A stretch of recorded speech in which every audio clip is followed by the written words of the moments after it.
Gun got signed in 1987. The first record came out in 1989, and I go back to those days with Giuliano Ghisi, who's the guitarist and the main songwriter in the band. So him and I have a huge Jules. Yeah. Him and I have a long-standing. We played in bands, never together, but we played in other bands. So we knew each other and whatever.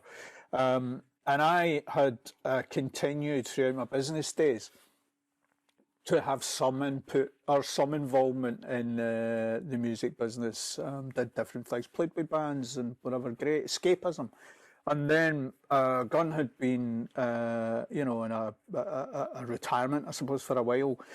We put it all back together in 2009, 2010. Was it just a kind of one-off gig or something like that? I remember Jules telling me, and then you went, "Oh, this is great again." Yeah, yeah. So we got asked to do rock radio. That's sort of it. thing. Was it Tom Russell? Tom Russell. Yeah, yeah.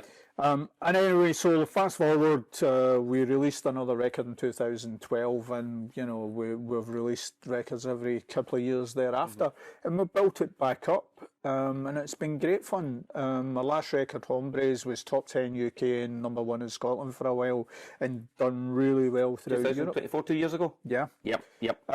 And Gun do well out in the European territories, particularly down in Spain and Portugal. There's a massive following for us down there, and I've really enjoyed it. And it's been, I take it very, very seriously.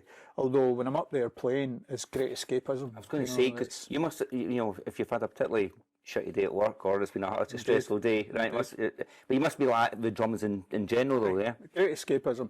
But also, it kind of tied in as well because the business was European-wide, worldwide. What I used, European tours, was I invited a whole load of our customers and end users to come along to the shows. A bit like, some businesses will take people as well for you, though, isn't it? Great, come along and you can hang out backstage, see what a rock show looks like or whatever. And that was a terrific connection for them. The guy who sold us it. This is the boy. Absolutely. So that worked well, and we're at the moment we're writing for another record. We're going to deliver another record and have another campaign, another go at it. So it's great. You've been in this Scottish band for years, but you've lived you've got the lifestyle of, a superstar because of the work. I've been very fortunate, definitely.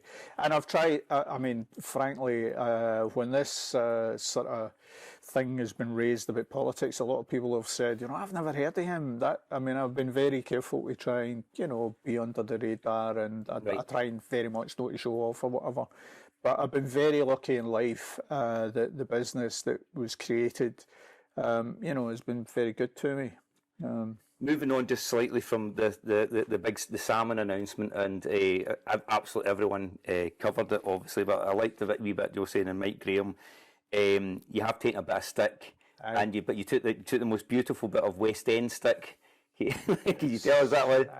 So I go out to the car, I think it was last Saturday morning, and there is the most fabulously well-written, beautiful handwritten, copperplate handwritten post-it note stuck to the windscreen of the car, which read "Aura loss," and I'm like, I wonder what is that? And then I've found out what that actually means, and it's like, so it's a slight, you used to be cool, now you're no cool, and I can't help but think, how West End is that? Oh, it's a Gen Z one as well, right? Great. And I come from the country where, the insults, I can absolutely assure you, are a wee bit more direct. And so the other bits of use, you're not a very good drummer, an MI5 plant. I'm an MI5 plant, I'm a nationalist Brit. The serious part is, and the thing that's captured everyone's imagination, you never met Sam. Why did your paths not cross? And so the second part of that is, why would you have liked to have met him? I always found Alex Salmond an interesting character. I thought, in many ways, even as someone, I've never supported independence. And a lot of that is from my sort of work around Europe. Very, I could see where the economy in Scotland may suffer if, we become independent. And They would argue though, wouldn't they, and say, but we would have still been in Europe, and we would have, And I get all that, Yeah, yeah. and I respect all that. I've just never had, been persuaded yet that the economic and other arguments stack up. But nonetheless, I always thought that Salmond was the most eloquent and the most convincing of the argument of an independent Scotland. Hence why he, was, in my opinion, always the real figurehead of the movement, the SNP.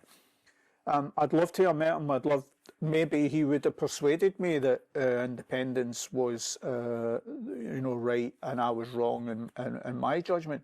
But I never met him. And when he sadly passed away, and of course, I'd been watching the news with great interest and very suspicious of what had happened to him prior to that in the court case, which he was exonerated. It felt to me a real injustice. And I genuinely believe that if the state and the SNP can do that to someone of the stature of Alex Salmond, their own, then, people like me and all my fellow countrymen, we've got no chance. And, I've experienced coming up against the state. You don't need to go too far to feel the effects of a local authority. You don't, as any member of the public will have had some experience of difficulty with government. And I've had plenty of that. Is that through your work? Through work and, generally a trip over, pavements and potholes. I see education failing and whatever. You complain about it. And, I feel you're kind of sneered at. They feel in their position they're the elite and we're all just to, carry on regardless and keep voting for them. So I really genuinely felt a sense of deep injustice.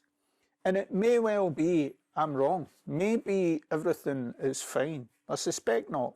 But at least we'll expose and let see the evidence and let a court decide. Is that so? I mean, I was going to say that is your hope? Is it the disclosure that you're wanting to have that day in court to get everything out there? Well, I think there is probably no other means of getting genuine transparency other than go to court. No one wants to go to court. I've been in court several times through business. And it's always last resort. You never want to go to court. No one wants to. But I don't feel there's any choice because I'm not convinced that we would get transparency otherwise. And so if they came to you in the court steps as you're going in for a deal, that doesn't interest you? That's a very good point because I don't want anything personally. There's nothing, it's justice I want. I want to see if a man has been wronged, I would like to see that put right. It's not me that's been wronged, so there's nothing they could offer me, and I certainly can't be bought. I don't want a cash settlement or whatever. I'm not interested in that. So it's hard to see how we can avoid getting to court because I don't want anything personally. The thing you wanted to make clear, you were saying was you have the rights of the case or the assignation, isn't it? Yeah. That was granted from the trustees, not from Moira, but. You understand that Mrs. Salmond is very happy, yeah? Again, yes. I've had no contact whatsoever with Moira. I've never met her. I don't know her. And it's the trustees of the Salmond estate that we have got the rights from, the assignation from. And I think it's a shame that Moira has been, castigated somewhat in her part in this because she played no part in it. And I want to make that clear. But I do think that she's delighted. It's human nature. Who would not be delighted when your husband's reputation has been tarnished so much? And so I think she would like to see that repaired as much as possible, if it is possible. So I think she's pleased that I've taken up the challenge. Is there any limit you have to yourself, or your pockets deep enough that you're not going to say this is? No, people may think that this has just been a knee-jerk reaction. I think a lot of criticism I've had is that you're only doing this because there are elections coming up. We've been working on this for months and months and months. We know what we're facing. I'm a big boy. I know what the potential financial cost may be to me, and fine. I think it's money well spent. As I say, I've been very fortunate. I pay all my taxes. I do my very, very best to contribute as much as I can back into the community via various things. And what I've got left, I'm choosing to spend this way. So I think I've got deep enough pockets to take this on. And if you win, do the government have to pay you back? The government will no doubt have to look at paying court expenses, but I've been down that road as well, and very, very rarely you ever get 100% back. Right. So there may be a case where if we're successful, but in terms of compensation or whatever, and I state absolutely clearly, I would not take a compensatory amount of money. I'm not interested in the money, and I would not accept that. I'm not here to make money from that. In fact, I'm quite willing to lose a lot of money at it. And the sense of injustice, though, where is that from your upbringing? Is it for a particular incident in your life that you thought you can't stand seeing, somebody getting turned over, basically? I've never liked bullies. I grew up in a small village, and we all looked after each other. We felt as if we were taking on the world. We didn't have a lot of advantages, and I've had to make my way in life through disadvantage. In business, we were a small player up against the global multinationals, so I felt bullied every single day of my working life. But I managed to, deal with it and get ahead of it. And I hate bullies, and I feel that that's what's really happened here. If I may say, I would probably suspect that even after Alex Salmond won the court case and was exonerated, those that maybe have been allegedly behind this were probably of a mind that he wouldn't have the firepower to take them back on. Yeah. That to me is bullying. When there's an imbalance like that, that's typical financial coercion. He was skint when he died, yeah. The man, and I would argue, again, his politics were, 180 degrees from mine. Yeah. But, there was a man that I believe probably had the talent to do well in the commercial world. He could have done very, very well in other walks of life, as some others have done. And it's no lost on me that, our former First Minister is out, talking about another potential book or whatever. Alex, was focused and Scotland facing all of his life, and that was a financial penalty to him. And I admire that rather than, he ended up, his estate was in sequestration, which is very, very sad, and I think a terrible, that's an indictment, I think, on the party that, he led for so long. Paul, there's some comparisons with J.K. Rowling, because obviously it takes up a lot of court cases and puts money into them. Let me stop you there. Yep. J.K.'s got a couple of quid more than you have. I mean, come on. But she has spent a lot of money on probably a lot of cases we don't even know about. What's your thoughts, and do you have some admiration for her? Absolutely, I do. And the main admiration I've got is I don't know how much money J.K. has spent. But what I respect about her is, and I'm feeling it myself at the moment, she's put her head above the parapet. That's never a comfortable place to be. Especially as a drummer, right? You've always been at the back, right? I'm quite happy with that.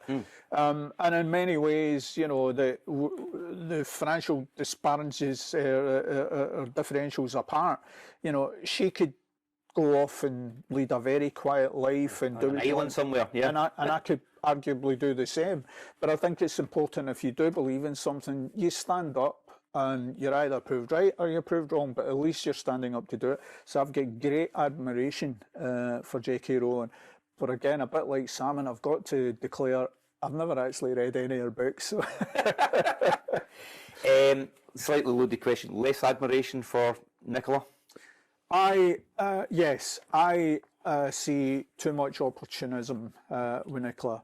I don't like her style. I certainly don't like her politics. And I don't like, she has always, to me, came across a bullying figure. She pontificates to people, and I don't like that.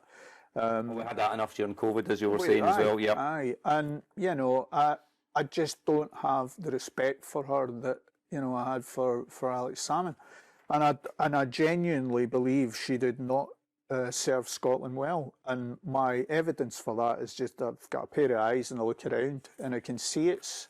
And the other evidence I have for it is where is independence that she was promising everyone? We're further away than ever. Banging on about it again yesterday. I saw that. Yeah. And she, I believe. It's just round the corner.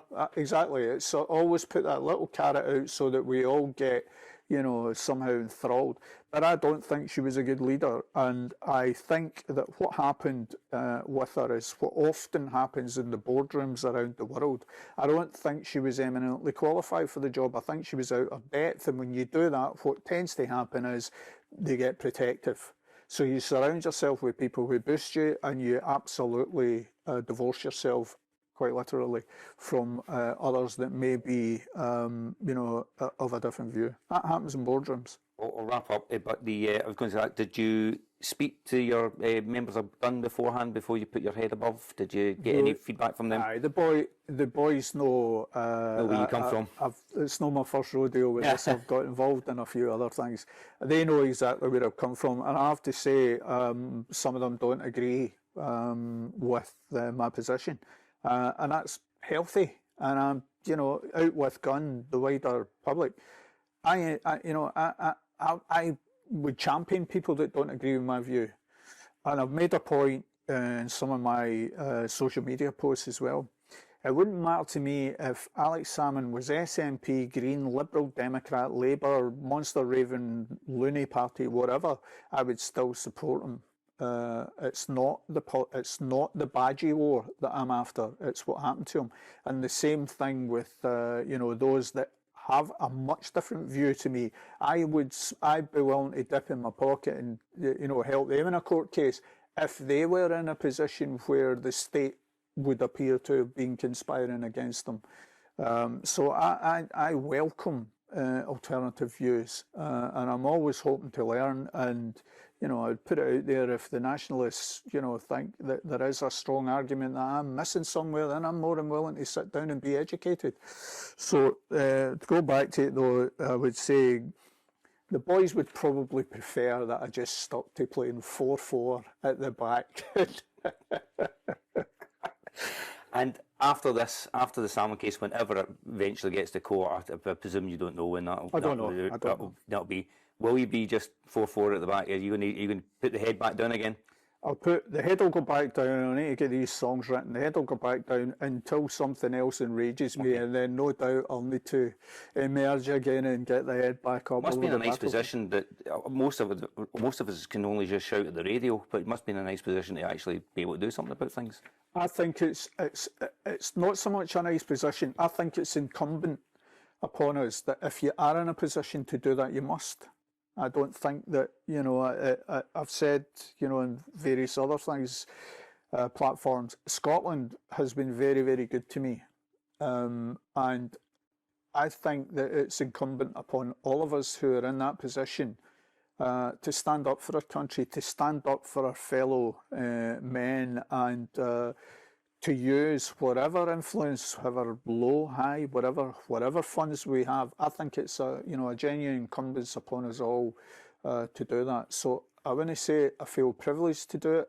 I feel it is, it's almost driven to do it, and I think it's the right thing to spend the money on.